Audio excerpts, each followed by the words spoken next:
Якутске состоится форум неравнодушных горожан. Приглашаем принять активное участие горожан, общественные организации, предпринимателей, органы власти и журналистов. Внеси свое предложение для развития нашего города. Якутск – город неравнодушных горожан. Якутск – это мой город. Мы вместе. Баттл за Якутск. Это новый формат проведения дискуссионной площадки ЖКХ, направление форума неравнодушных горожан. Мы хотим, чтобы все было обозримо, чтобы люди видели, верили, как принимаются решения, и те предприятия, которые выскажут точку зрения, публично придерживались как раз этих принятых решений и сделать наш город все-таки чище и сферу ЖКХ более открытой. Мне кажется, что город недостаточно внимания уделяет вопросам энергоэффективности. Например, у нас очень много денег сгорает впустую. У меня есть свои идеи. Также необходимо развивать локальную энергетику. Пора перестать кормить монополистов и начинать экономить по-умному. Мне смешно, может быть, шляпой, но нет, я не думаю, что я буду удивлять. Я буду рассказывать о том, как работает водоканал в отношении предоставления жилищно-коммунальных услуг. Баттл за Якутск. Это новый формат проведения дискуссионной площадки ЖКХ, направление форума неравнодушных горожан. Хочется чего-то такого свежего, нового, чтобы жильцы сами были участниками этих совещаний, которые проходят за закрытыми дверями. Мы хотим, чтобы все было обозримо, чтобы люди видели, верили, как принимаются решения, и те предприятия, которые выскажут точку зрения, публично придерживались как раз этих принятых решений и сделать наш город все-таки чище и сферу ЖКХ более открытой. Ну, я так понимаю, у меня же не один оппонент, у меня много оппонентов, поэтому там люди грамотные, умные, может быть, специфику не знают. Вот, наша задача эту специфику рассказать и пояснить, почему те или иные вопросы мы считаем неправильными или не совсем верными. Я думаю, будет жестко.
Раз.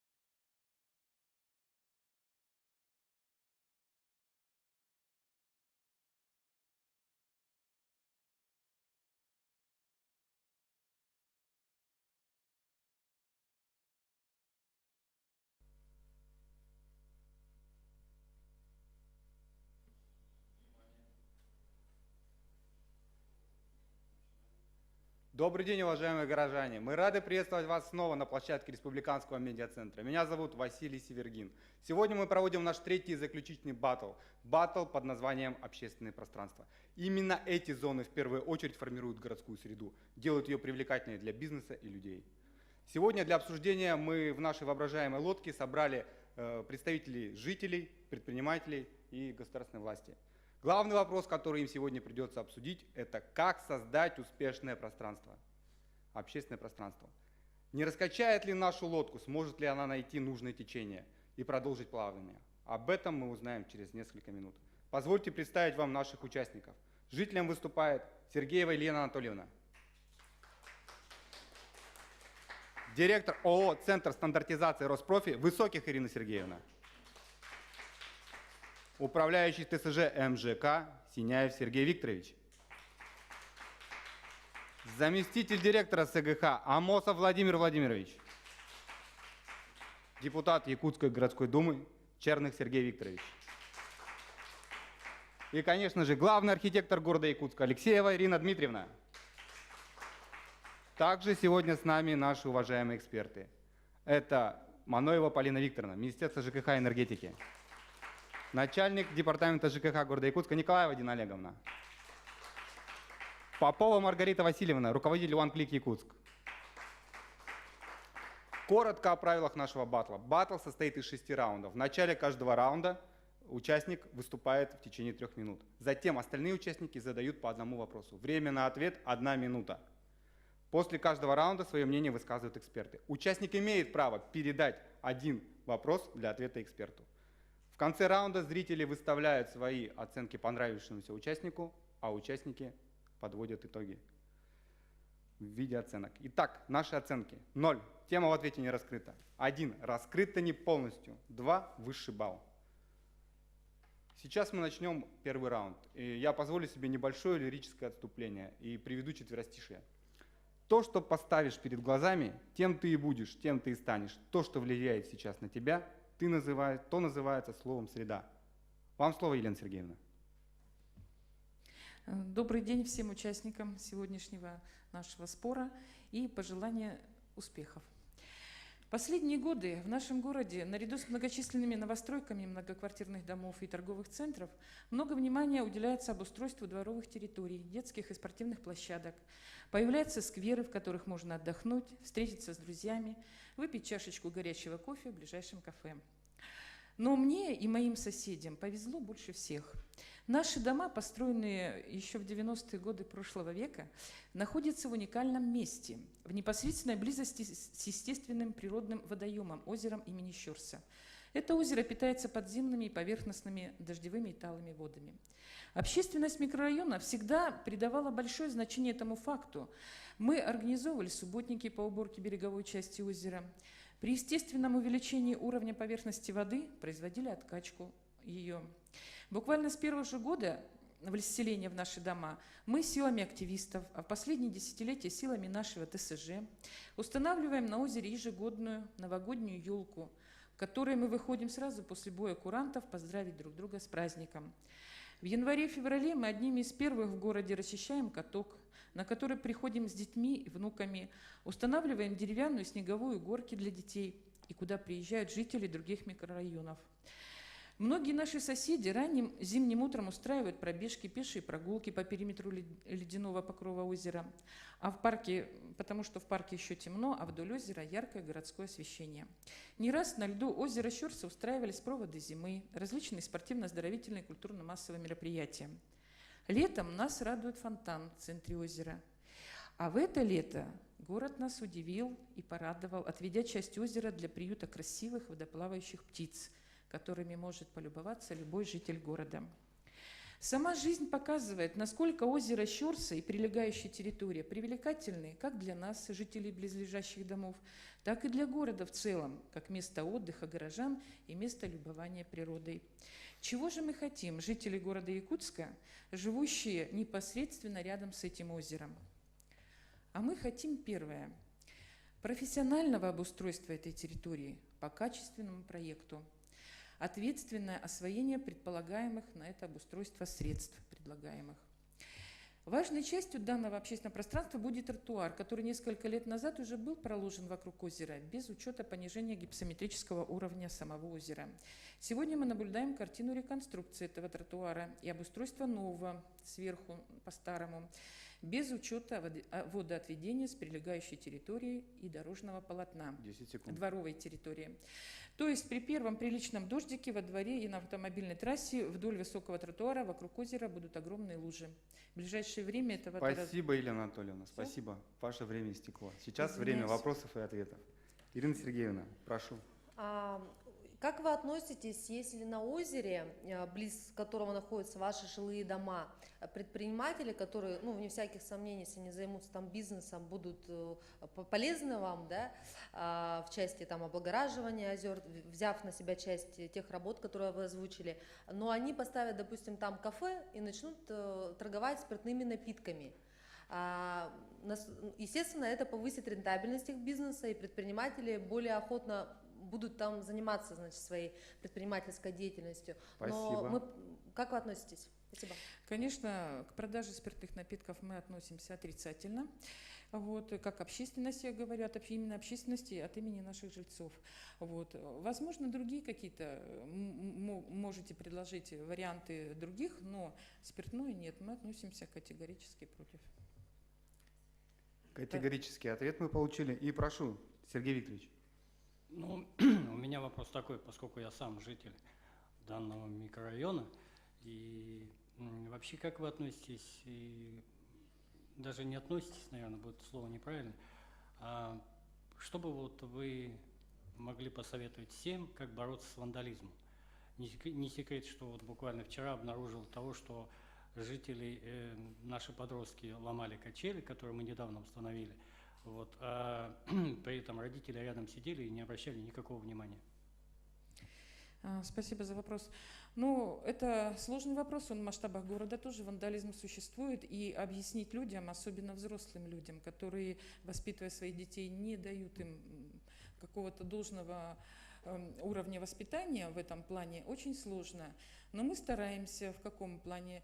Во-первых, у нас действует правление ТСЖ.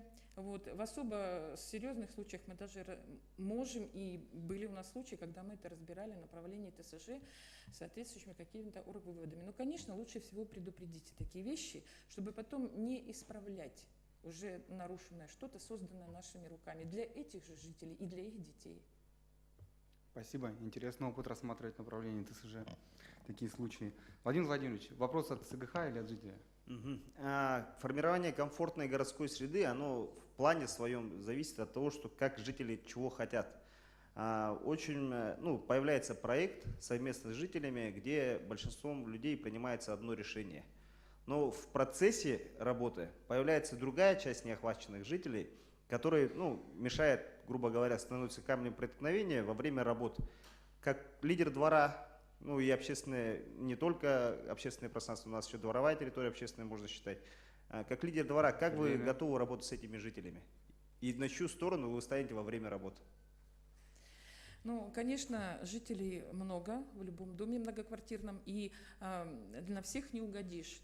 Но мы стараемся и будем стараться действовать разумно в интересах большинства.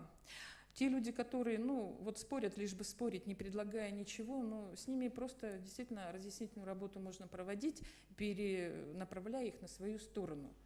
Вот. Потому что, и вот я не договорила, если можно, мы хотим красоты, чистоты и тишины в своем микрорайоне.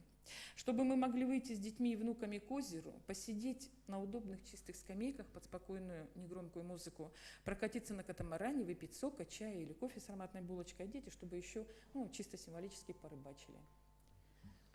Понимаете, у нас я как-то пытаюсь выразить мнение большинства сознательных наших жителей. Спасибо. Сергей Викторович, вам слово.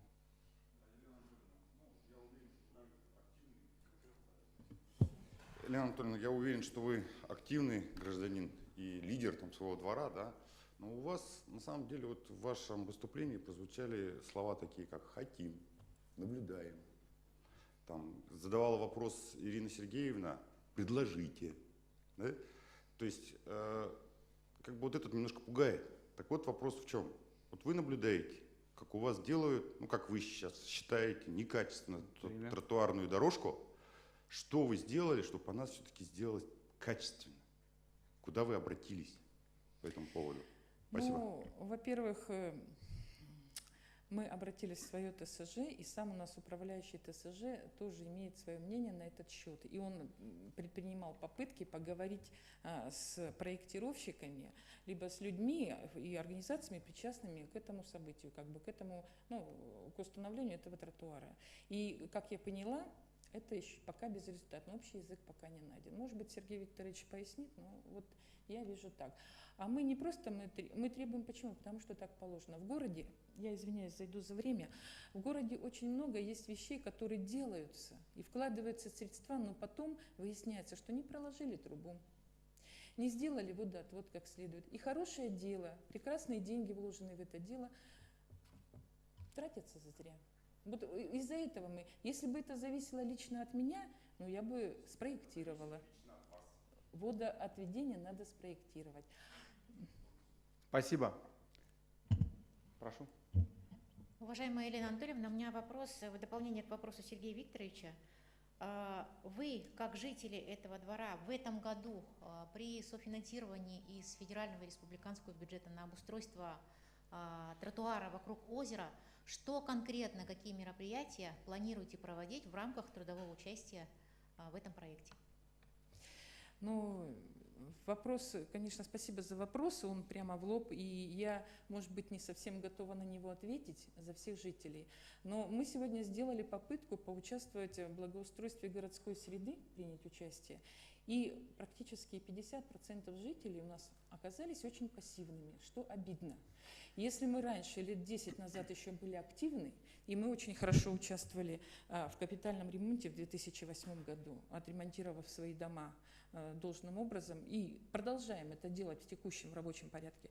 А вот организовать людей на то, чтобы они согласились именно софинансировать, вот это направление, оно присутствует сейчас у наших жителей. Я с ним не согласна, я другого мнения, да?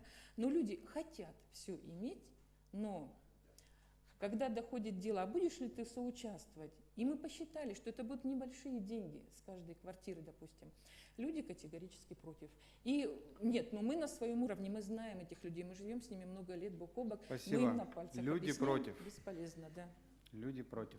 Итак, люди хотят, но против. Хотят, но еще не готовы. На этой грустной фразе мы подводим итоги первого раунда. Прошу выставить оценки.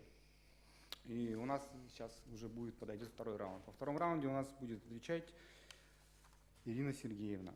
Я бы второй раунд хотел начать со слов Яна Гейла. Это датский архитектор и консультант по городскому хозяйству, очень известный в мире. В общественные пространства необходимо инвестировать как в перспективную инфраструктуру современной общественной жизни. Это, конечно, хорошие слова, но не приведет ли коммерциализация к комфортному пребыванию в них лишь для тех, кто готов и может практиковать предлагаемый тип потребления? Ирина Сергеевна, можете начинать. Спасибо. Я бы сказала, что это не только хорошие, но и правильные слова. Добрый день, уважаемые участники, эксперты, горожане, которые нас смотрят. Бизнес-сообщество уже долгие годы с интересом изучает перспективы бизнеса в сфере развития общественных пространств города. И мы рады, что администрация города занялась анализом эффективности данного сотрудничества. И мы, бизнес-сообщество, в свою очередь, предлагаем разработать дорожную карту по интеграции бизнеса в сферу общественных пространств. Изучив опыт других регионов, предлагаем взять за основу концепции следующие моменты. Необходимо создание единого проекта, который представлял бы из себя систему озер. Я вот хочу сегодня сосредоточиться именно на этой теме, потому что мы уже начали плотно в ней работать, и хочется получить практикоориентированные непосредственно примеры. Объединяющие зеленые прибрежные территории, объекты культурного и исторического наследия, социальную инфраструктуру, эффективную очистку сточных вод и другие элементы экологического менеджмента, безбарьерную среду для людей с ограниченными возможностями, чтобы все могли гулять и наслаждаться и ландшафтом, и вообще всей этой средой, социальную досуговую инфраструктуру вокруг озер и, конечно же, жилые объекты. На сегодняшний день мы, предприниматели, главным препятствием для того, чтобы активно внедряться со своими проектами в сферу общественных пространств, видим в отсутствии реестра озер, закрепленного федеральными нормативно-правовыми актами. С несколькими предпринимателями, готовыми рискнуть начать работать в этой пока еще довольно сырой бизнес-сфере, не смогли даже заключить договора аренды, объяснив тем, что у города на балансе озера не стоят, четких границ прибрежной зоны нет и так далее. То есть пока мы приходить со своими бизнес-проектами в сферу общественных пространств, даже в сфере вот этих юридических проблем не можем активно, так как слишком размыты наши права, а значит очень высокие риски того, что мы зайдем, допустим, на озеро, поставим там фонтаны красивые, построим пристани, сделаем прекрасные, главное, функциональные арт-объекты, как, например, есть идея сделать летучий корабль, на котором смогут играть дети, кормить уточек, наслаждаться видом взрослые. Облагородим прибрежную территорию, создав превосходный ландшафт, пригласив лучших дизайнеров, флористов. Организуем прокат лодок, будем заниматься экологией озера, очищая, зарыбляя его. Зимой будем заливать озера и превращать их в оживленные катки с выставкой ледовых фигур и точками общепита для комфорта отдыхающих. А завтра его внесут в реестр и после этого проведут конкурс, и на место предпринимателя, вложившего и деньги, и душу в это общественное пространство, придет на все готовое другой бизнесмен. И понятно, что бюджет города ограничен, и наши инвестиции частные бизнеса очень важны для развития общественных пространств. Но вот данные проблемы, которые я озвучила, они нам, к сожалению, мешают активно внедряться в эту бизнес-деятельность. Спасибо. Спасибо за ваше выступление. Ирина Анатольевна, ваш вопрос.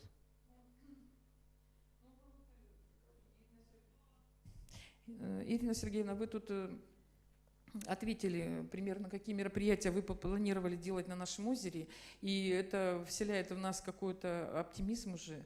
Вот, несмотря на то, что я хотела бы подчеркнуть, что самое легкое решение, конечно, построить магазинчик или там кафешку и продавать спиртные напитки, но здесь у нас жилой микрорайон, мы бы этого не хотели. А вот то, что вы остальное перечисляете, очень даже интересно и, может быть, рассмотреть. Конечно, по вопросу... Тайминг. Прошу. Прошу. Вопроса не было, да? Кратко, 10 секунд. Но вопроса нету. Я уже услышала ответ. Хорошо. Сергей Викторович. Не, у меня, мы все понимаем о том, что денег, как всегда, не хватает, и мы же ограничены, потому что это же не только общественное пространство, это куча скверов, это куча озер у нас в городе Якутске. Их надо все благоустраивать, это не только наше озеро. Я все прекрасно понимаю, у меня только один вопрос. И предприниматели, если готовы вкладывать, то есть на условиях софинансирования, это вообще замечательно. Вопрос такой, а что мешает? То есть что вам мешает для того, чтобы попытаться вложить деньги? Как раз в своем выступлении я говорила об этом. Да, на сегодняшний день камнем преткновения, да, является реестр озер. Ну, мы с Сергеем Викторовичем общались на эту тему. Ориентировочно он будет в декабре. Значит, все-таки юридически оформлен, тогда мы получим нормативно-правовую базу и сможем без дополнительных рисков для нашего бизнеса, мы-то вкладываем свои деньги, да, собственные, и, конечно, чтобы даже построить там какой-то арт-объект, это существенных денег стоит, и мы хотим, чтобы наши риски были минимизированы, чтобы мы спокойно могли заниматься бизнесом, развивая все проекты, о котором говорят как раз жители, о котором говорят и архитектура в том числе, да, чтобы мы могли создавать это общественное пространство, работать в нем активно, нам нужна нормативно-правовая база. Этого нам вполне достаточно было бы. Спасибо. Владимир Владимирович, прошу. Ну, на самом деле, это чуть-чуть неверная информация, я бы поправил. Без оформления озера Сайсара, допустим, никаких работ по одноуглублению там с федерального центра денег не поступило бы. Вопрос примерно у меня... Вот Сайсара, возьмем его просто Сайсара. Все документы на него есть. Что вам мешает там начать сегодня? А по озеру Сайсары ничего не мешает. Мы, в принципе, можем работать, да, если он включен в реестр озер, конечно, действительно. Потому что на сегодняшний день у нас такая информация у бизнеса. Возможно, нам не хватает как раз четкой информации на сайте города Якутска, где были бы перечислены все общественные пространства, где мы могли бы эффективно работать, чтобы был перечень. Пожалуйста, господа предприниматели, вот вам озеро Сайсары. У нас полностью там есть нормативно-правовая база. Никаких рисков для вас нет. Приходите, работайте. На сегодняшний момент этого нет. И существует действительно дезинформация, возможно, в сфере именно бизнес-среды. Мы считаем то, что раз некоторые озера не внесены в этот реестр, значит, возможно, и Сасара относится к их числу. Мое предложение такое, чтобы была достаточно эффективная база какая-то, чтобы нас информировали качественно. Мы готовы идти, мы готовы инвестировать, готовы работать вместе и вместе с жителями в первую очередь. Спасибо. Спасибо. Сергей Викторович. Ирина Сергеевна, вы считаете, что на сегодняшний день отсутствует нормативная база, правоустанавливающая отношения предпринимателей и государства? Да, вот. Тогда конкретный пример. Озеро Чорса. Оно не в реестре. Немножко, подождите, мы немножко о разных вещах.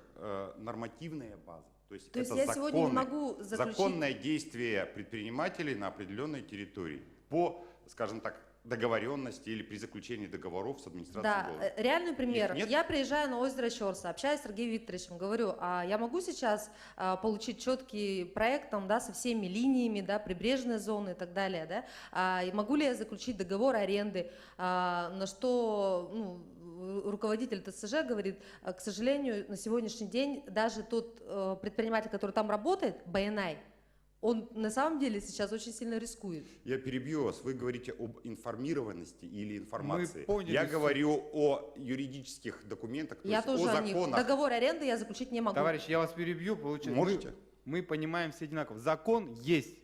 Реестра нет. Реестра нет по причине того, что его не сделали. Вот и все. Но закон есть. Нормативно-правовая, да. Сергей Викторович, я вас поддерживаю. Нормативно-правовая база есть.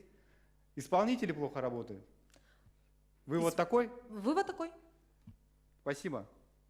Ирина Дмитриевна. Ирина Сергеевна, у меня вопрос, может быть, немножечко, чуть-чуть тоже добавлю. На самом деле дело вообще не в реестре озер. Это совершенно другой вид деятельности, куда вообще предпринимателям, как говорится, можно не обращать внимания. Речь идет о формировании земельных участков для предпринимателей, для того, чтобы они осуществляли свою деятельность. 15 секунд. У меня вопрос следующего характера. Готовы ли сегодня предприниматели работать по общим правилам, которые установит город? Мы сегодня со стороны города, значит, вот как раз озабочены этой задачей. То есть у нас поставлена задача формировать земельные участки вдоль городского канала, вдоль озер. Да? Вопрос, готовы ли вы работать, если город со своей стороны разработает дизайн-проекты, концепцию, и только в этих рамках вы могли бы осуществлять свою деятельность? Спасибо. Конкретное предложение. Очень хороший вопрос, да. Если будут четкие критерии, нам же легче будет работать. То есть, если будет концепция архитектурного именно облика, да, ландшафта, прибрежных зон, то есть, что мы, в каких рамках мы должны работать, нам будет легче заказывать дизайн-проект. То есть, мы не будем рисковать, там, да, закажем, допустим, какого-то дизайнера, а потом он скажет, нет, этот проект нереально сделать, потому что у нас другие критерии. Поэтому, конечно, мы готовы сотрудничать, только за. Можно я все-таки отвечу на пожелание жителя? Да? По-моему, я поняла суть вопроса, о котором как раз житель говорил в ходе нашего диалога. Кратко, 10 секунд. Да, готовы ли мы, почему по магазинам и по общепиту, да, я вам объясню просто позицию предпринимателя, так как я представляю бизнес-сообщество. Когда делается какой-то бизнес-проект, допустим, на озере, да, на нем очень тяжело зарабатывать круглый год. И, конечно, предприниматель старается за то время, когда он там работает летом, выжить по максимуму, чтобы хотя бы отбить те деньги, которые он туда вложил. И сделать там магазин или точку общепита очень важно. Спасибо. Итак, мы завершаем наш второй раунд. Василий Юрьевич, можно я прокомментирую? Мы завершаем наш второй раунд и переходим к мнению экспертов. Спасибо. Я бы хотела прокомментировать, да, вот, Ирина Сергеевна, вы сказали, что нет реестров, поэтому мы не можем работать и так далее, да, вот я соглашусь с Сергеем Викторовичем и Ириной Дмитриевной, это не повод там какие-то работы не проводить, да, на самом деле реестр озер у нас есть, там состоят 93 объекта, он у нас согласован с Департаментом водных отношений Республики, так что, пожалуйста, работайте. А по прибрежным территориям, насколько я знаю, что там не очень четко на сегодняшний день прочерчены эти контуры, и полноценно люди не могут претендовать на прибрежную зону. Вот к Ирине Дмитриевне, наверное, комментарий просто. Есть такая проблема? Хорошо, все, спасибо. Мы записали, Ирина Дмитриевна записала, даст, наверное, письменный исчерпывающий ответ. Все-таки можно же еще разделять как бизнес-сообщество, да, то есть ведение бизнеса и социальный бизнес. Понимаете, вот я бы, как бы, наверное, все-таки вот вопросы вот эти, наверное, как-то так разделял на самом-то деле. Хорошо. Так, мы озвучу вам итоги первого раунда. В первом раунде у нас большинство баллов набрал житель. На втором месте это заместитель начальника СГХ, депутат Якутской городской думы Сергей Викторович и главный архитектор. Так, итак, мы переходим к третьему раунду. Конфликты между властями и застройщиками с одной стороны и горожанами с другой. Должна ли послужить активная гражданская позиция местных жителей толчком к изменению городской политики в вопросах развития общественных пространств? Я думаю, на эти вопросы нам поможет раскрыть Сергей Викторович. Да нет, ну, я вообще, конечно, мог, подготовить презентацию, что такое ТСЖ, что такое УК, да, как это много делает, но не собираюсь этого делать. Мы здесь на этом батле собрались для того, чтобы, как сказать, как в капле воды, озеро Щерс отражает все те проблемы, которые касаются всего общественного пространства, будь то озеро Сайсары, будь то скверы, будь то что-то другое. Поэтому мы здесь и нацелились, чтобы увидеть те проблемы и попытаться найти пути их решения здесь. И поэтому тут представлены множество мнений разных по этому поводу. Ну, проблемы, прежде всего, вот я с точки зрения руководителя ТСЖ, да, то есть управляющего ТСЖ, могу сказать так, что, ну да, началось обустройство озера. Да, мы все промахнулись на комиссии по благоустройству, когда голосовали за тот или иной проект, и потом вдруг выяснилось, что озеро Щерса выстрелило быстрее всех и лучше всех, несмотря на то, что, в принципе, еще как бы не попали в городскую комфортную среду, но попали вторичным этапом, вторым этапом. И тем не менее, это озеро сегодня одно из самых достопримечательностей города Якутска, в которое с удовольствием приезжают все, и взрослые, и дети, и там огромное количество народа. С чем это связано? Моя работа, ну, прежде всего, с тем, что мы сталкивались с проблемой, что жители, двор наш и наш микрорайон стал проходным. То есть большое количество людей, это связано как раз и с уборкой территории, это связано и с большим количеством мусора, и с маргинальными элементами, то есть с теми же так называемыми бичами, которых мы вытаскиваем из-под домов, и за год мы вывозим, каждый год вывозим по целому КАМАЗу из-под каждого дома. Здесь и в этом плане хотелось бы, чтобы у нас был единый, наверное, какой-то центр, да, где мы могли бы объединить усилия с архитектурой, с тем заказчиком, который заказывает то или иное общественное пространство, и исполнителями, в конце концов. Вот. А здесь вот взаимодействия мы как такового не видим. Ну, на моей памяти по озеру Щерс это уже 5-й или 6-й проект. Ну, я имею в виду еще включил те проекты, которые были задолго до этой городской комфортной среды. Вот. И здесь мне хотелось бы найти общий язык. И общий язык и действительно и с архитектурой, и с главстроем, или там с ЭГХ, в зависимости от того, кто будет исполнять это дело. Вот и Елена Анатольевна упомянула по поводу за то, что забыли проложить ливневую канализацию, и, соответственно, наш двор превратится в котлован, и со временем просто тупо утонет здесь. Вот этого бы не хотелось допускать. Спасибо. Елена Анатольевна, ваш комментарий. Вопрос. Или вопрос. Сергей Викторович, планируется ли в целях безопасности частичное ограждение дворовой территории от проезда постороннего транспорта и, возможно, с установлением шлагбаума? Вопрос все зависит от вас, от самих жителей. Если жители проголосуют на общем собрании о том, чтобы и перекрыть проезды, и поставить туда современные шлагбаумы, как это было сделано, вот, ну, мне по роду своей деятельности еще приходится работать в общественной палате, член общественной палаты, и мне приходится работать с несколькими ТСЖ и несколькими управляющими компаниями. И вот некоторые управляющие компании и ТСЖ, они поставили такие современные шлагбаумы, которые открываются с помощью дистанционных кнопок, в том числе и предусмотрено открытие для пожарников, для скорой помощи. То есть все эти возможности есть. Это все зависит только от вас. Но вообще вот мы с Ириной Дмитриевной здесь схожи, мы бы не хотели закрывать какие-то дворы и превращать их во что-то там, какой-то закрытый ореол, да, там, чтобы туда никто не мог там зайти. А мы соседствуем с нашим озером, а озеро все-таки публичное пространство. Спасибо. Ирина Сергеевна. Я бы хотела, ну, коли я по бизнесу, у меня вопросы вот только в этой части. Вот вы на озере мероприятия делаете, ну, в том числе за счет ТСЖ, вместе вы, допустим, заливаете каток зимой, да? Так как мы приглашаем туда бизнес, то есть бизнес зимой тоже захочет там зарабатывать. Зарабатывать он может только, по сути, на катке. Готовы ли вы, как ТСЖ, как курирующая, да, структура, отдать бизнесу возможность зарабатывать зимой, заливать каток и осуществлять там бизнес-деятельность? Спасибо. Можно было и предупредить заранее, что вы такой вопрос готовите. Да, да, так нечестно вообще. Почему так часто встречаемся и общаемся? Я понимаю, да, батл есть батл. Значит, я хочу сказать, что мы принципиально-то, наверное, не против того, чтобы вы там организовали какой-то, как на 202-м квартале, что-то такое, да.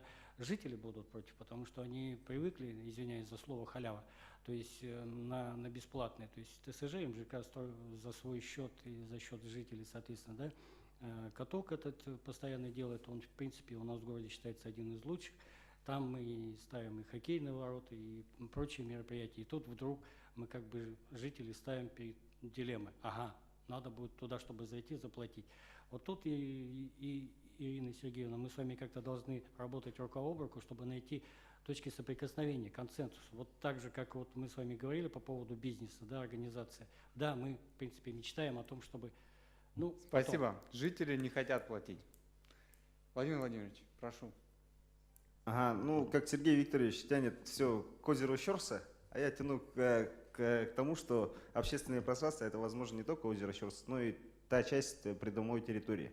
Рано или поздно ваш двор тоже войдет в эту программу, и как вы в лице того человека, которого доверили, ну, управлять хозяйством, собираетесь создать механизм по эксплуатации двора, потому что после того, как город сделает, он передает это жителям. Как вы это собираетесь сделать и, ну, первые шаги, мне хотелось бы узнать. Ну, во-первых, я, как сказать, на озеро еще раз опираюсь прежде всего потому, что, я могу повторить, это маленькое озерцо, да, но в нем как капли воды отражены все проблемы, будь то скверы, или будь то озеро Сайсара, ваше любимое, или какое-либо другое озеро. Поэтому здесь... Другое дело, что жители просто тупо не потянут содержание благоустройства этого озера. Но мне кажется, тут хотя бы хоть за своим бы двором здесь. Но если по двору территорию, так мы его и так содержим, поэтому мы его так убираем, пока вроде особых жалоб не было. Единственное взаимодействие с центральным округом, поскольку у нас центральный округ у нас не всегда складывается, но я думаю, что мы эти точки соприкосновения рано или поздно найдем. Там найдутся нормальные, хорошие руководители, которые поймут, в чем наши проблемы, в чем их. Спасибо. Сергей Викторович. Спасибо, Василий. Вообще, я бы хотел бы, наверное, переименовать сегодняшний наш баттл, да? Не баттл за Якутск, да, а баттл за озеро Щорса. Мы сегодня танцуем вокруг этого озера уже половину сегодняшней передачи. Но на самом деле, Василий, еще раз к вам обращаюсь. Вы преподали тему для Сергея Викторовича, да, я его очень уважаю, потому что мой тезка, даже из-за этого. Но я считаю, что тема-то не раскрыта, это раз. Это вы в оценках отразите. Все-таки я повторю, прошу вопрос. Как решить проблему взаимоотношений застройщиков, собственников территорий, ну, проживающих, извиняюсь, и власти? Ну, вопрос непонятный. Я тоже вас уважаю, хотя бы тоже за то, что вас зовут Сергей Викторович. Вот. Поэтому и мы давно знакомы. Хочу вот что ответить по этому поводу. Да, я заинтересован в том, чтобы попробовать найти точки соприкосновения между властью и населением, и тем застройщик, заказчик и подрядчик. И хотелось бы мне сделать, наверное, немножко по-другому. Вот еще раз, почему я на озеро Щорс упираюсь? Потому что в нем видны все эти проблемы. Да? Вот у нас ТСЖ, и видно очень просто. Вот начали благоустраивать озеро, видим, что забыли ливневку построить, ливневую канализацию. Значит, двор утонет. Как думаете, как лучше сделать? Ну, наверное, все-таки включить руководителя ТСЖ или там представителя от имени жителей, включить в эту комиссию по приемке этих работ. Наверное, это оптимально. А лучше бы всего включить на стадии проектирования. И вот на стадии проектирования, чтобы не допускать этих ошибок. Спасибо. Ну, тут видно налицо, что люди объединились и хотят решить проблему озера сегодня. Но тем не менее, прошу. Уважаемый Сергей Викторович, согласитесь ли вы со мной в утверждении, что если мы будем делать качественные общественные пространства, то такие общественные пространства не будут посещаемы так называемыми группами маргиналов? Ну, тут трудно не согласиться с вами, Ирина Дмитриевна. Просто как придумать систему наведения правопорядка? Ни для кого, наверное, не секрет, что наша полиция работает еще, скажем так, не ахти как. Вот. Хотелось бы, чтобы они лучше работали. С точки зрения жителей, да, мы проводим, у нас организована система видеонаблюдения, и причем она и дворовая видеонаблюдение внутри домов, и мы массу, правда, проблем от этого испытываем, и как бы мы там, у нас и видеодомофоны установлены, и прочие там мероприятия, да, делаются, что называется, и тем не менее все равно попадают жители и используют наши подъезды в качестве туалета или там мест ночного проживания. Вот здесь.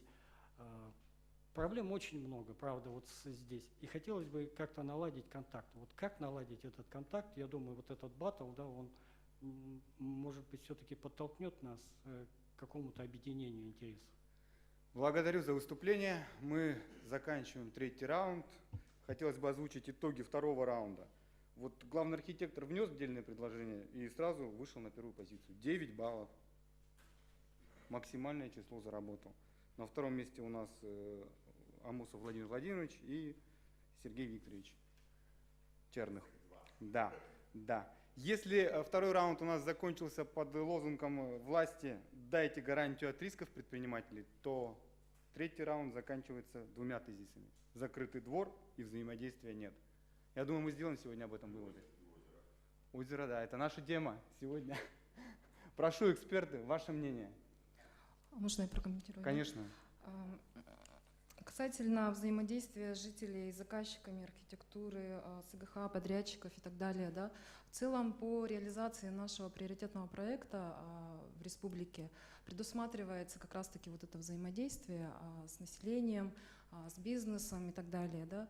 И тоже вот по выступлению Ирины Сергеевны было высказано, что нет информирования, да, то есть бизнес сегодня не знает, как нам поучаствовать в этом проекте, то в рамках вот этого батла, наверное, как предложение, скажем так, да, сейчас у нас формируются муниципальные программы в 111 муниципальных образований республики по формированию современной городской среды на период до 2022 года. И в рамках этих муниципальных программ, я думаю, что можно предусмотреть порядок взаимодействия как граждан, так и бизнеса. Спасибо, Полина Викторовна. Внесли предложение, но баллы мы вам ставить не будем. Ставим только участникам. Еще кто-то хочет прокомментировать? Нет? Тогда, пожалуй, мы приступим уже к четвертому раунду. Я как бы пытаюсь направить немножко, да, навязчиво, может быть, каждый своей подводкой. Ну, все-таки мы должны отойти от озерощерства и решать более глобальные проблемы. Термин благоустройства считается чуть ли не устаревшим. Не до конца понятно, что такое современное общественное пространство и как его создавать. Замостить плиткой, расставить фонари и лавочки. А как же формировать образ современного общества и сценариев его использования? Прошу, Владимир Владимирович. Подводка, по-моему, больше к Ирине Дмитриевне. Да. Вопрос про маргинал. Ну, я начну все равно, я расскажу, что такое комфортная городская среда, как она сейчас движется в городе Якутске. Начну вот с финансовой части. Всего вообще выделено было с бюджета российской, федерального бюджета 125 миллионов. 35 миллионов с республики. И тут надо посмотреть, почти что такая же сумма была, 120 миллионов, заложена муниципалитетом. То есть к программе мы готовились заранее, планировали и в бюджете. И тут надо посмотреть то, что в городе Якутске всего по анализу больше 1000 дворов. Из них более 70% это МКД. И действительно, если мы хотим решить ту основную боль, которую сегодня говорят жители, это пыль, это такие вопросы, которые касаются именно ЖКХ, мы должны действительно увеличивать финансирование или смотреть, делать его комплексно, но как-то еще больше. Это, скорее всего, Сергей Викторович, следующий вопрос к вам будет по этому поводу. Конечно, общественное пространство надо делать. Общественное пространство, ну вот из него это практически 120 миллионов выделено на них.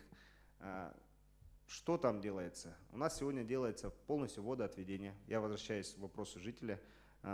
Без водоотведения сегодня не делается ни одна дорога, ни один двор. Это с этого года. И если вот 5 лет мы будем в таком же темпе работать, надеюсь, этот вопрос решим. Тротуары, ну, ложим по ГОСТу, все по ГОСТу. Но хотелось бы здесь от жителей тоже попросить. Мы столкнулись с тем, что я не просто так вам задал вопрос, когда мы формируем проект, вроде представитель участвует очень активно, мы проект рисуем, заказываем, мы же в рамках закона действуем 44-го, заказываем проводим конкурсную документацию, находится подрядчик, и во время работы у нас обязательно появляется в каждом участке житель, который не хочет этого тротуара, который хочет напротив ГОСТов поставить свою машину. Ну, вроде всем селом решили, да, вот, грубо говоря, в дворе уменьшить детскую площадку, парковку увеличить. Но все равно следующий говорит, а я не дам вам проехать техники. Ну, это крик души от застройщиков, заказчиков, возможно, или... Так, в своем выступлении тоже по Росреестру. На самом деле все озера практически в центральной части города Якутска, они имеются. Вот департамент водных отношений их 15 секунд. Да, зафиксировал. На самом деле, но сегодня департамент водных отношений куда-то исчез. Расформировали. Действительно, эта информация для меня стала такой, ну, важной, возможно, которую я продолжу и, возможно, найду и передам, где кто чем занимается сегодня. Спасибо. Вопрос, пожелание от жителя?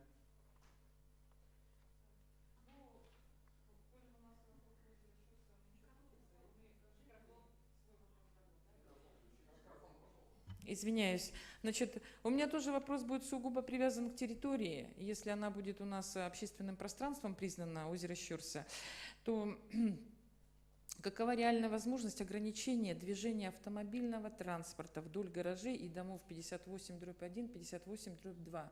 Сейчас там очень огромное движение. И когда даже дети идут в школу и переходят улицу, там нету достойного перехода, очень проблематично и опасно для детворы. А если будет зона, то кратко, как будет закончите. тяжело? Все, спасибо. Прошу отвечать. Вот как раз, когда формируется заявка на комфортную городскую среду, вот очень многие дворы, из 30 сегодня, они заложили себе в проектах лежачие полицейские и так далее. То есть это больше информация для тех, кто будет подаваться в последующем. Чтобы мы заложили и безболезненно сделали там, где это требуется.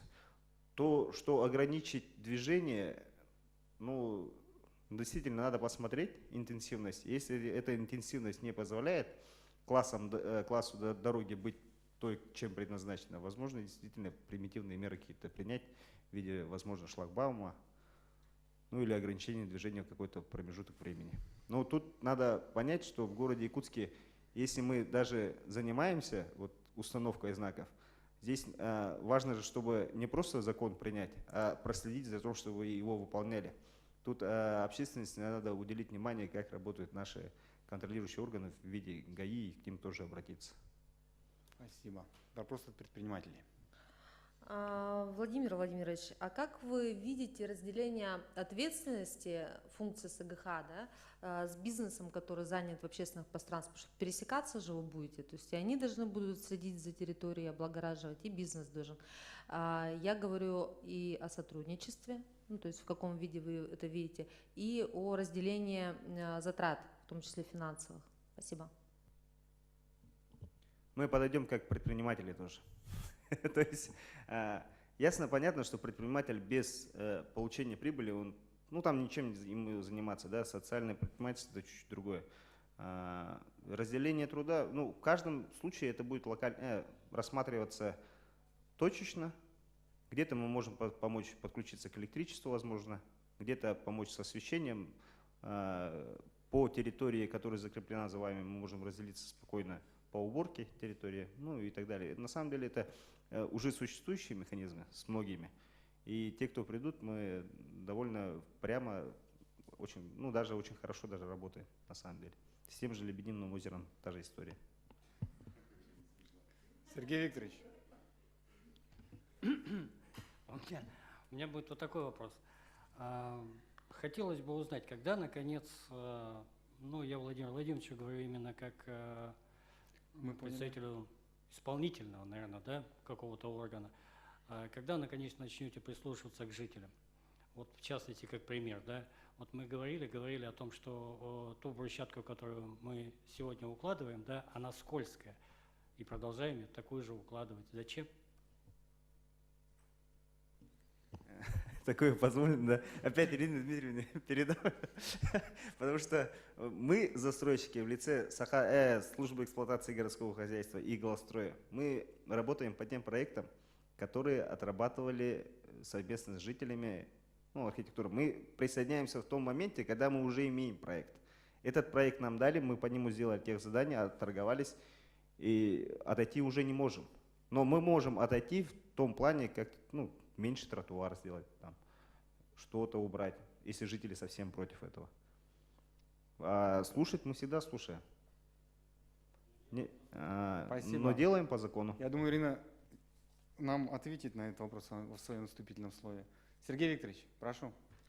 Владимир Владимирович, отвечая на вопрос Ирины Сергеевны, вы сказали, что мы работаем очень хорошо. А сколько это по пятибалльной системе, шкале? Я имею в виду работу с ИГХ. Сам себя не похвалишь. Баттл покажет. Нет, ну так нечестно. Я ставлю 2-0 в свою пользу после такого ответа.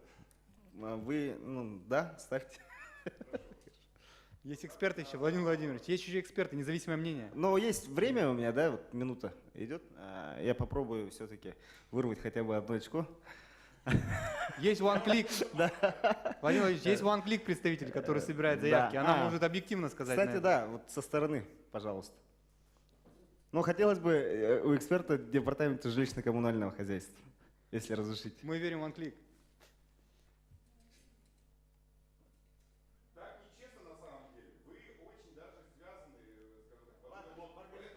Маргарита, озвучьте, пожалуйста, вашу оценку и почему она такая, обоснуйте. Большая такая ответственность, конечно, честно оценить. Мы работаем с 2013 года непосредственно с ИГХ, да? Оценить по пятибалльной шкале, честно я оцениваю именно по работе с порталом OneClick Якутск, на 3 с минусом. Потому что есть те моменты, 3 с минусом, так как ЖКХ меняется, и то за последние вот 2 года особенно, да, меняется их отношение вот к этим проблемам, но 3 с минусом, потому что есть те моменты, когда есть вот эта доля ответственности за... Понятно, я хотел просто уточнить у вас, да, как бы конкретику. Вы сравниваете с чем? С количеством заявок или с количеством отработанных заявок? С количеством отработанных заявок, с той ответственностью, с тем отношением, каким они подходят к этим заявкам. Оно увеличивается? Этот процент заявки увеличиваются, ЖКХ меняется, у них качество повышается, но начинали мы сложно с ними. Нет, товарищи, я вообще категорически против, чтобы кто-то еще... ну, один вопрос можно передавать, да? Все, один вопрос. Один вопрос, такие правила. Ладно, спасибо. Да. Желтая карточка. Уважаемый Владимир Владимирович, действительно, надо отметить, что ЖКХ меняется. Последний год мы вот в рамках данного национального приоритетного проекта «Комфортная городская среда» очень тесно сотрудничаем с службой эксплуатации городского хозяйства. Вот. У меня вопрос, готовы ли вы участвовать с самого начального этапа на моменте, вот только что проговорили, да, проектирования. То есть очень важно, когда в проекте участвуют не только сами проектировщики, которые, ну, в какой-то части достаточно теоретизированы. То есть у меня такой же вопрос и к проектировщикам был бы, если бы они были бы тут. Готовы ли они участвовать изначально, да? Спасибо. Ирина Дмитриевна, конечно, мы готовы участвовать в самом начале, потому что действительно основные технические специалисты, скорее всего, находятся у нас, которые знают ГОСТы, изменения в них. Ну, я не говорю, что проектанты не знают, но выезд, дефектование совместно делать, ну, конечно, без «но», да, готово. Спасибо. Итак, мы завершаем наш 4-й раунд. Я кратко расскажу, что в третьем раунде тема озера у нас была очень интересна. Первое место – это управляющий ТСЖ МЖК Сергей Викторович. На втором месте это Владимир Владимирович и директор Центра стандартизации Роспрофи Ирина Сергеевна. На раунд мы завершаем. У нас есть небольшой тезисный комментарий. Комплексный подход есть, нет мнения жителей. Вот так вот. Пятый раунд. В пятом раунде у нас участвует Сергей Викторович. Самое главное, чтобы инициатива не сразу превращалась в техническое задание. Всем заинтересованным, администрации, жителям, предпринимателям, исполнителям необходимо выстроить конструктивный диалог. Как избранные представители народа могут помочь в их взаимодействии и реализации этого масштабного городского проекта? Нам расскажет Сергей Викторович. Ну, Василий, вы, видать, подготовились заранее. Знаете, как раз я являюсь, наверное, ответственным лицом от партии «Единая Россия» по проекту как раз «Комфортная среда», который на сегодняшний день у нас достаточно четко, ну, я считаю, что, скажем так, не на 3 с минусом, на 4 твердую действительно на территории города производится. Вот надо обратить внимание то, что мне достаточно сложно, скажем так, ассоциировать себя просто депутат, да. Я, в конце концов, и здесь все находящиеся тоже жители города Якутска и находятся в той же среде, которую мы стараемся изменить. Давайте по-честному, что действительно среда, в которой мы в городе Якутске проживаем, она только сейчас начинает изменяться. На самом деле то, что лужи, грязь, скажем так, в том числе на озере Шорса, да, все это присутствует. И только вот последних 3 года, как действительно, скажем так, начались такие достаточно потуги, да, серьезные, которые начинают изменять наши дворы. Этот год, я думаю, что он будет достаточно серьезный, знаменательным в том, что нам изменить вообще в целом подходы не просто администрации города, а в том числе и жителей. Вот здесь говорилось, и вот Владимир Владимирович говорил о том, что должны жители участвовать в этом. Вот как раз по этим мероприятиям все проекты изменения двора к лучшему, в том числе подписывают те активные жители дворов. Но, к сожалению, я с Еленой Анатольевной здесь полностью соглашусь, что очень сложно изменить, наверное, вот этот менталитет, который у нас сидит, что машины, люди видят, что делают, закатывают асфальт во дворе или делают тротуары, и тут же кидают машины. Понимаете, вот до чего доходило, что активисты звонят и спрашивают, что делать. Там, вплоть до проколоть колеса. Поэтому, вот, друзья, вот наш форум неравнодушных граждан, да, он как раз должен, наверное, помочь изменить наше отношение, наверное, к тому пространству, где мы живем, к нашим соседям. Самая большая проблема, что мы живем в многоквартирных домах, и мы даже в основном-то и не знаем, кто живет рядом. Мы не знаем ни фамилии, ни имени, ни отчества. Так где-то видим и все.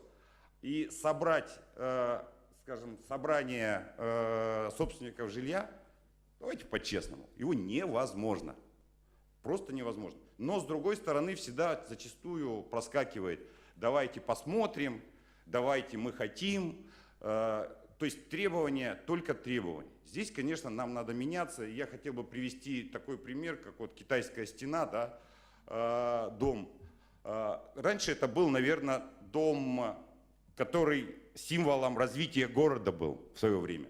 Сейчас я, наверное, не скажу, это не высокие какие-то материи. Сейчас жители этого дома становятся такими символом гражданской активности, где действительно практически больше половины дома занимается благоустройством двора. И я думаю, что они достигнут действительно хороших результатов в конце концов. Ну, завершая, хотел бы поблагодарить Демину Наталью Анатольевну, Ирину Дмитриевну, Владимира Владимировича, которые непосредственно активно принимают участие вот сейчас в благоустройствах наших дворов. Спасибо. Спасибо, готов ответить на ваш вопрос. Вопрос жителя, депутату. Вас тут затронули как никого больше. Ну, интересная, конечно, идет у нас беседа. Вот. И что хочу сказать. Требования жителей и участие самих жителей в каких-то хороших проектах сейчас у нас в дисбалансе находится. Но есть надежда, что мы все-таки научимся и привыкнем к такой жизни, где будем и сами участвовать. По крайней мере, хорошие примеры в городе, они и у наших пассивных жителей вызывают как бы одобрение. Вот. Но вам вопрос. От пассивного жителя, я сейчас выступаю от основной такой массы, кто будет постоянно содержать общественное пространство в порядке, в чистоте, производить Спасибо, мы поняли. какие-то чистки? Вот. Владимир Владимирович. Обязанность будет, конечно, Владимира Владимировича, но я думаю, что, наверное, в первую очередь мы должны это делать. Мы должны беспокоиться о чистоте наших детских площадок, дворов и, скажем так, в конце концов, наши дети по этим дворам гуляют. Спасибо. Спасибо вам. Ирина Сергеевна. Сергей Викторович, ну вы, как депутат городской думы, должны, конечно, соблюдать баланс интересов. Вам очень сложно, вы должны защищать интересы и жителей, и бизнеса, и сотрудничать с представителями власти. Но все-таки, как вы считаете, что сделать, чтобы диалог бизнеса и жителей сделать более эффективным? Например, в части проблемы вандализма уже ваш тезка озвучивал. Может быть, вы планируете сделать какую-то законодательную инициативу, чтобы повысить уровень ответственности жителей за вандализм и вообще за совместную охрану этих общественных пространств? В этой части какая-то законодательная работа ведется в городской думе города Якутска или нет? Спасибо. В части Якутской городской думы такая работа не ведется. Почему? Потому что мы живем по федеральным законам.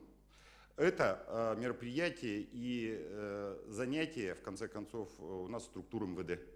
Такими вещами должны заниматься официальные органы, которые должны смотреть за порядком не только на озере Щорса, да, но и вообще на территории города. На самом деле сейчас, я считаю, после, скажем так, реорганизации, все-таки структура МВД, и это говорит статистика об увеличении преступности, ну и в том числе хулиганства, о котором вы говорите, оно увеличивается, к сожалению. Сергей Викторович, вопрос Сергею Викторовичу. Сергей Викторович, у меня такой простой вопрос. Я знаю, что вы занимаетесь защитой предпринимателей, да, и в этом плане такой вопрос. Скажите, а что сделано депутатами городской думы для того, чтобы защитить интересы предпринимателей? Я же о своем, уже назвали даже Лебединым озере, да, предположим, та же Ирина Сергеевна там решит что-то построить, но ей выделят этот земельный участок только на год или максимум на 2, а потом ее пнут. Зачем? Я отвечаю. У нас теперь 3 здесь предпринимателя, да, получается, в зале. На самом деле есть, во-первых, комиссия, постоянная комиссия, которая занимается вопросом предпринимательства. Я в нее не вхожу, к сожалению, да, я занимаюсь не защитой. Защищать бизнес не надо, с ним надо находить диалог. Занимаюсь как председатель Координационного совета по предпринимательству. Но на самом деле то, что касается Якутской городской думы, я отвечу вам, если четко, то есть конкретно по мероприятиям. На сегодняшний день совместно с окружной администрацией легализировано порядка 80 киосков, которые раньше были, скажем так, стояли безосновательно. Да? И это, я думаю, что для правильных предпринимателей это все-таки подспорье. Второй момент. У нас, как во многих городах, не взлетела в 10 раз стоимость аренды. То есть, я не могу перечислить все. Но на самом деле, еще раз скажу, что, если коротко, есть комиссия, постоянная комиссия, которая занимается проблемами предпринимательства. И я считаю, что достаточно Спасибо. Есть комиссия. Работают. Все вопросы в комиссию. Не все вопросы к комиссии. Просто перечислять Сергей достаточно Викторович, я сейчас в вопросе помогу Это более вам. детальный вопрос, проработки требует еще. Встретитесь после встречи, переговорим. 4-й предприниматель, по-моему, нет? Да, Владимир Владимирович, прошу. Вопрос такой, да, есть портал OneClick, и туда поступает очень много заявок. Служба, которая должна это делать, которую вы как депутат курируете, она не успевает этого сделать из-за, по объему финансирования и так далее, и так далее. Я сейчас задаю как житель, да, обратившийся, когда мы все-таки за последние 3 года у нас из муниципального бюджета строка остается на одном уровне ЖКХ и благоустройства. Есть, конечно, вливание, это столичные функции республиканского и такая программа, как комфортная городская, когда мы увеличим. Честно говоря, вопроса не понял. Причем здесь Маргарита Васильевна, бюджет и городская среда? В OneClick поступает тысячами заявок, а денег хватает... Это преамбула была? Да, это преамбула. А денег хватает на 3 с минусом. Ага. Вот как нам сделать на хорошо? Но на хорошо не только от денег зависит, но и, наверное, от отношения сотрудников или работников ЖКХ к жителям города Якутска. И оценку не я вам давал, 3 с минусом, да? На самом деле вы абсолютно правы в том, что действительно для того, чтобы мы увеличили потенциал выполнения, в том числе и заявок, которые приходят через Маргариту Васильевну, да, конечно, надо увеличивать и в том числе бюджет. На сегодняшний день 3 года сфера ЖКХ стоит на, бюджет сферы ЖКХ на том же уровне. Но мы понимаем прекрасно, что инфляция у нас все-таки есть в стране.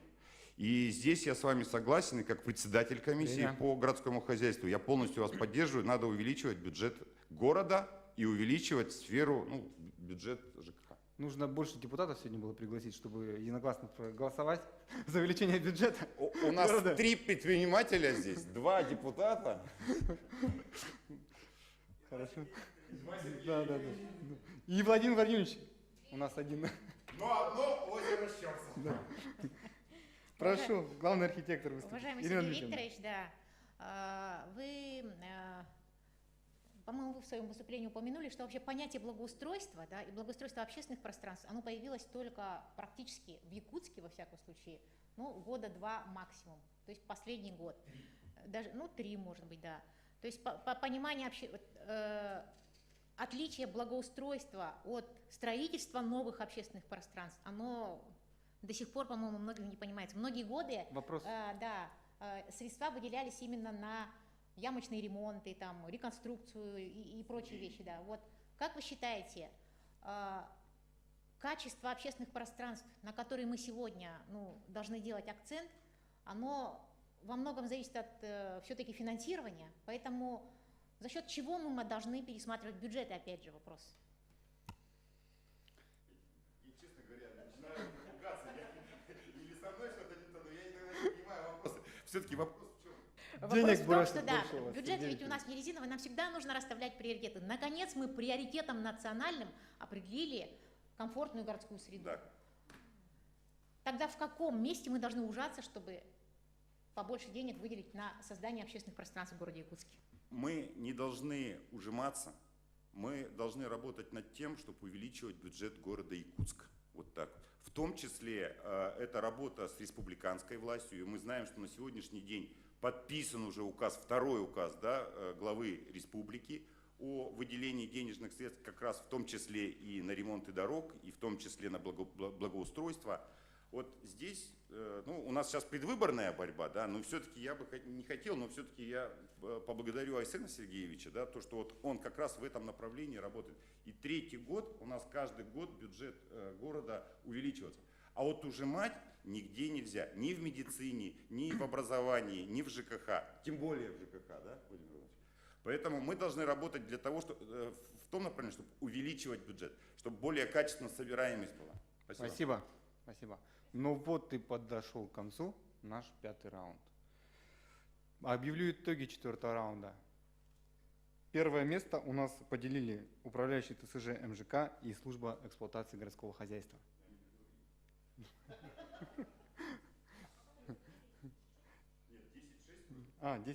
Пардон. Да, первое место это МЖК, а второе место СГХ. Итак, мы сейчас перейдем к заключительному 6-му раунду, но если есть какие-то мнения экспертов, кто-то хочет сказать что-то, прокомментировать? Да, у меня комментарий есть. Касательно, кто будет содержать объект, который мы будем создавать в рамках приоритетного проекта. По дворовым территориям это однозначно будет за счет жителей, то есть изначально у нас по проекту предусматривалось финансовое участие и трудовое участие для того, чтобы люди, приняв это участие, к этому объекту относились по-другому. То есть когда у нас это подарок, то нам как-то безразлично немножко, да, этот объект. А когда мы что-то вкладываем свое, своими руками что-то делаем, либо финансово как-то участвуем, то к этому объекту совершенно другое отношение появляется. Но, к сожалению, по итогам социологического опроса, который мы проводили в начале года касательно готовности нашего населения по участию в этом проекте, выяснилось, что по финансовым это порядка 5% всего населения, и остальное трудовое участие — это готовность где-то порядка 30%. Остальное — это все пассивное у нас население. Да? Поэтому в 2017 году мы не устанавливали такое требование по участию, но с 2018 года мы будем думать, мы обсуждали этот вопрос и на общественном совете, и на комиссии рассматривали. Поэтому до конца года, скорее всего, мы будем принимать какие-то решения в этом направлении, и возможно, это участие появится, для того, чтобы люди, приняв участие, дальше уже относились к этому объекту бережно. Вы дополнить хотите? Про то, что, скажем так, начала говорить представитель МинЖКХ, это все хотелки МинЖКХ.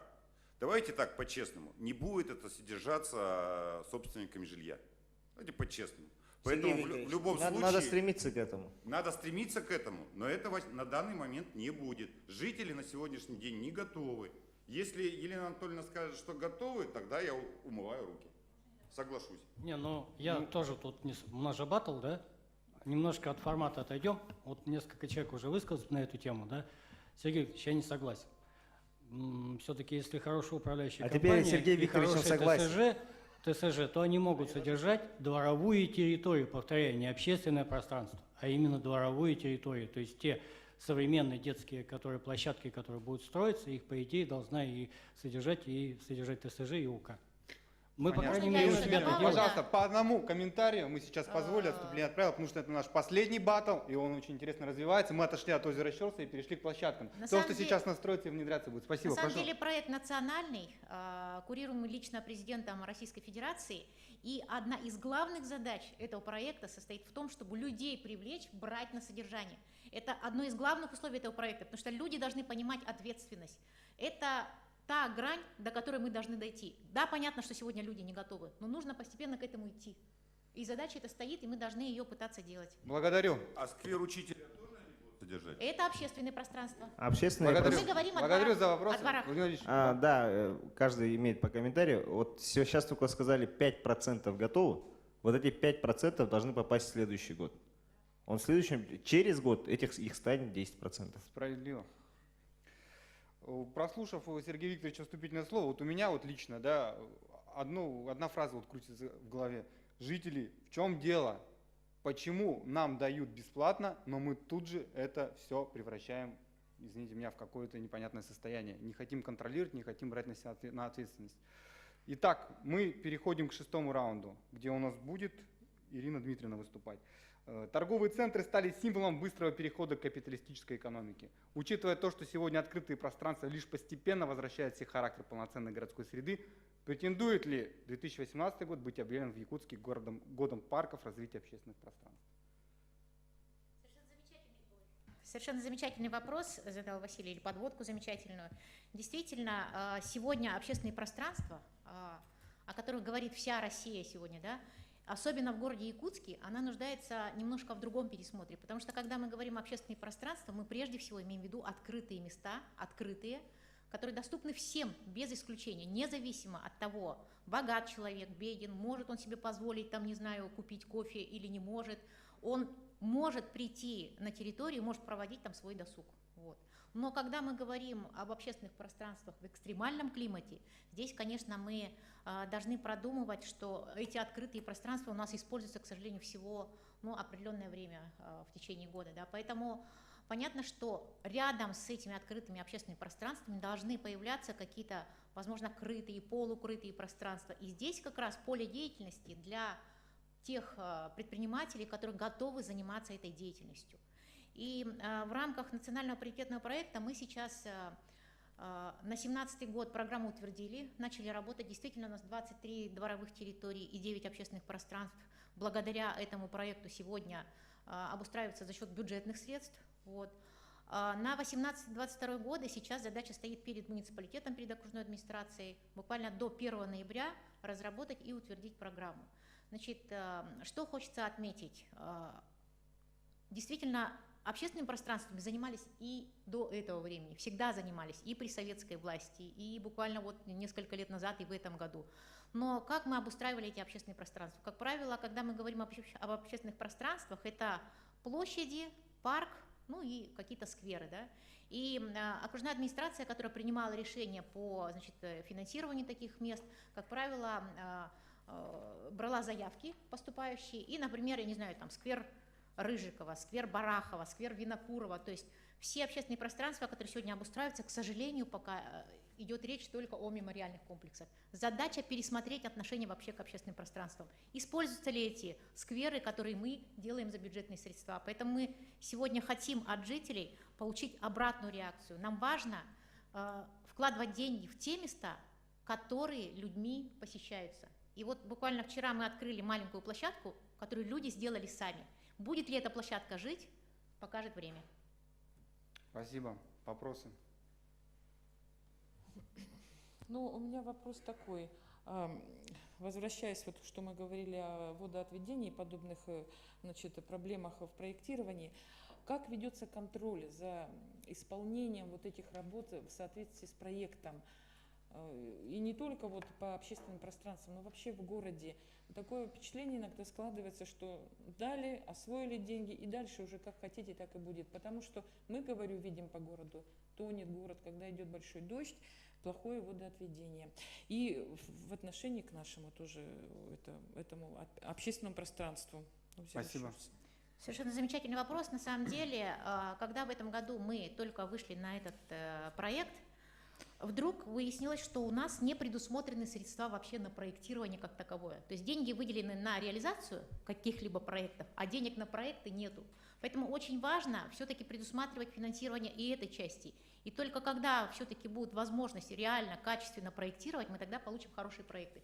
В этом году мы, к сожалению, обошлись только дизайн-проектами. Это минимальные средства, которые мы смогли выделить на наше общественное пространство. И, конечно, дизайн – это не рабочий проект, и поэтому у нас такие упущения. Поэтому я считаю, на следующий год вот в рамках программы, мы уже и с Министерством ЖКХ этот вопрос проговаривали, обязательно нужно финансировать проектные работы как обязательную часть создания общественных пространств. Ну, я снова вернусь к балансу интересов и подниму достаточно такую серьезную тему, которой сейчас занимаюсь в рамках работы в Общественной палате города Якутска, возглавляю эту рабочую группу. Общественное пространство Залог-2.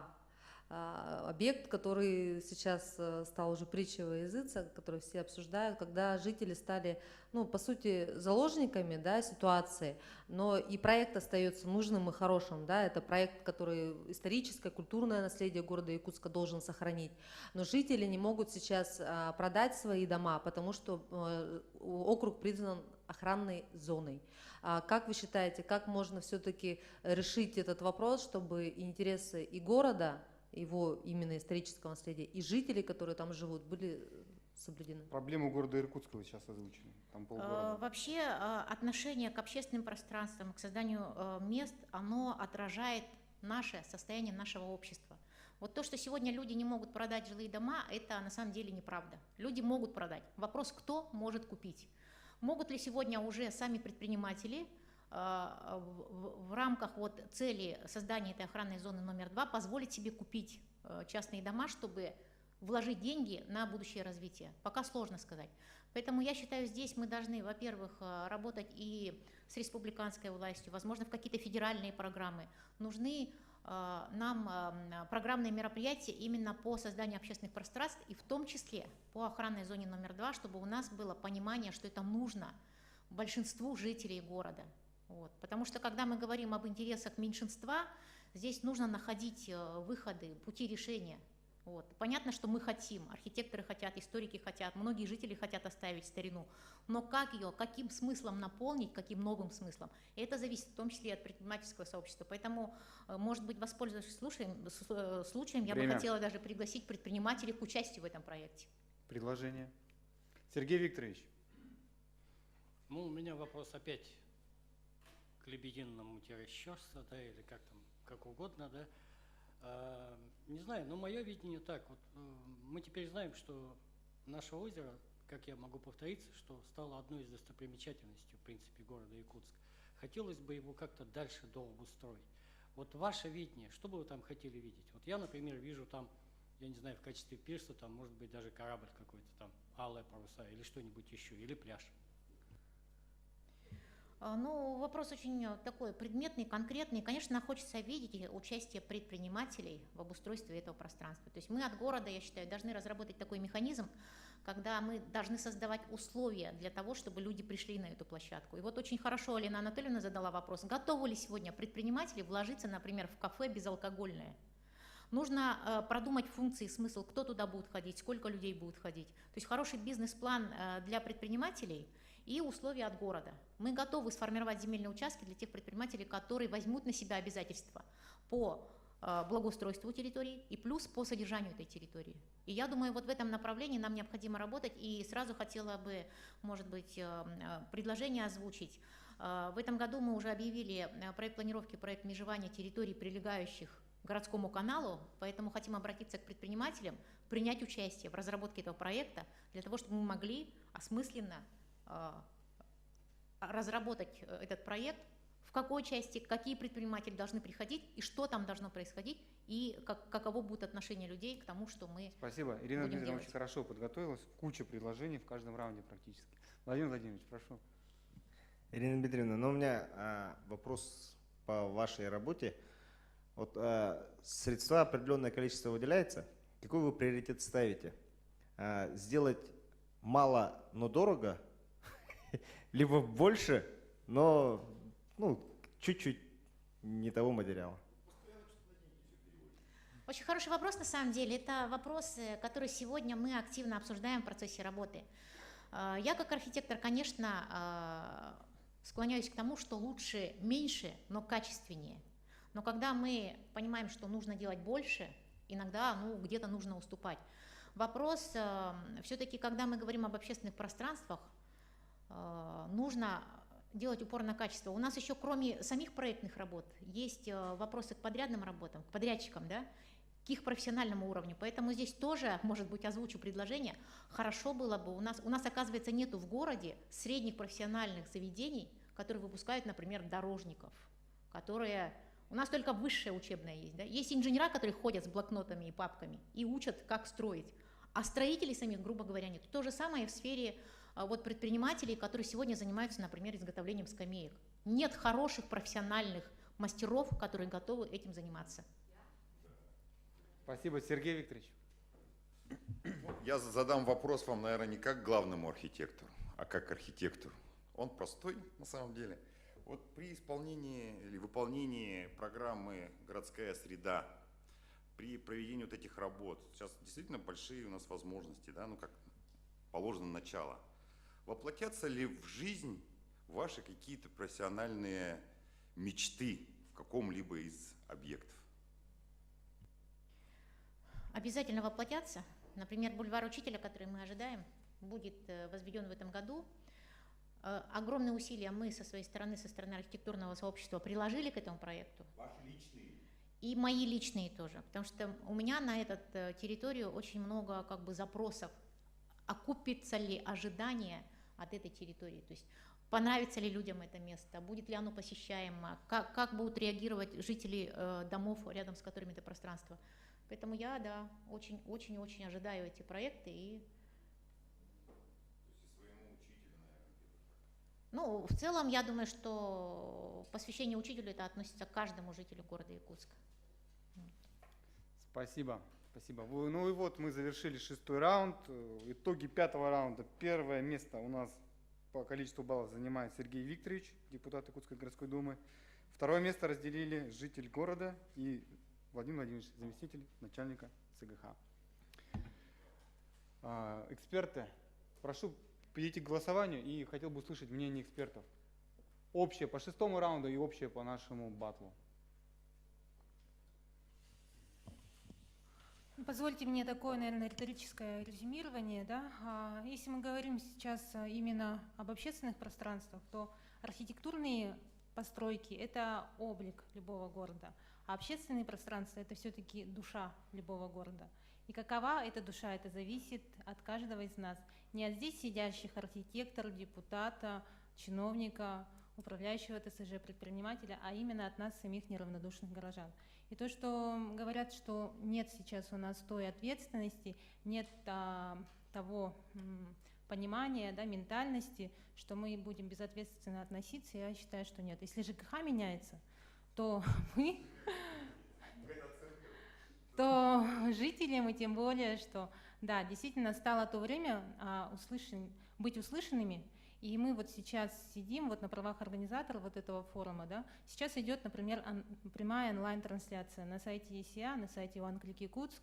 Люди могут не только наблюдать за трансляцией, но и задавать какие-то вопросы, комментировать. Мы и в дальнейшем будем проводить такие форматы, и мы в дальнейшем собираемся не отпускать вот эту работу, а именно вот жителей подтягивать. И у меня, вот, например, к Сергею Викторовичу, как депутату, наверное, и следующего созыва, да, вот такие формировать совместно, у меня обращение ко всем вам сидящим, формировать дальнейшие предложения, какие-то проекты, какие-то практические итоги, чтобы вот это было напутствие и нашим депутатам, в том числе, помимо чиновников. Спасибо. Дина Олеговна, выскажитесь. Нет? Полина Викторовна. В целом по батлу, скажем так, да, это очень актуально сегодня обсуждать нашу городскую среду, благоустройство территорий, учитывая, что из 11 национальных проектов городская среда является тоже приоритетным проектом. И то, что мы сегодня обсудили, очень важно принять это нам в работу, учесть те замечания, которые у нас поступают в течение, при реализации программы в 2017 году, чтобы мы сформировали качественную программу на 5-летний период и в дальнейшем, в будущем, благодаря вот таким батлам, встречам, как-то поднимали народ. И вот это вот форум неравнодушных граждан, это как раз вот городская среда, как мне кажется, она вот по всей Российской Федерации поднимает народ, чтобы они наконец-то посмотрели на объекты, которые находятся у них во дворах, потому что мы как живем в квартире, то, что у нас находится в подъезде, не интересует, то, что у нас во дворе, тоже забываем часто. Работа, дом. А сейчас, благодаря вот реализации этого проекта, мы как-то заново раскрыли глаза, скажем так, да, и начинаем эту работу повсеместно. Если какие-то вот активные граждане у нас в республике работу проводили какими-то локальными такими объектами, то сейчас это у нас масштабно идет. Поэтому хотелось бы призвать граждан участвовать в этом проекте, участвовать в обсуждениях. Муниципальная программа будет обязательно обсуждаться на публичных слушаниях, поэтому призываем активно участвовать. Спасибо. Спасибо. Конечно же, нашей главной задачей это сделать город комфортней. Мы видим, что есть пробелы и у жителей, и у предпринимателей, и у администрации. Но система общественного контроля, я думаю, должна быть внедрена. Она внедряется сейчас, но она должна еще больше войти в нашу жизнь. Потому что без этого невозможно. Невозможно контролировать то, что происходит. Мы привыкли выражать свое недовольство, но мы также должны привыкнуть и помогать чем-то администрации и государству. Я думаю, все это услышат, и у нас это все-таки будет работать. И, наконец-то, жители, они выступят заказчиками. Если они не смогут выступить заказчиками, то тогда должен это сделать бизнес-сообщество. Общие итоги наших батлов, 3 батлов, которые мы провели, будут озвучены 25 августа на торжественном закрытии форума неравнодушных граждан. Также хотел озвучить наши сегодняшние итоги. В 6-м раунде у нас выиграл главный архитектор. Он внес сегодня больше всех предложений. Я надеюсь, после этой встречи эти предложения воплотятся в жизнь. Мы над этим, наверное, поработаем все вместе и проконтролируем. 2-е место – житель города Якутска. Вопрос озера остается актуальным, товарищи. Это, наверное, сейчас уже одна из изюминок этого района, в котором Сергей Викторович живет и свои силы все вкладывает в развитие его. И 3-е место – это Сергей Викторович Черных. На этом мы заканчиваем наш эфир. И ждем всех 25 августа. Спасибо.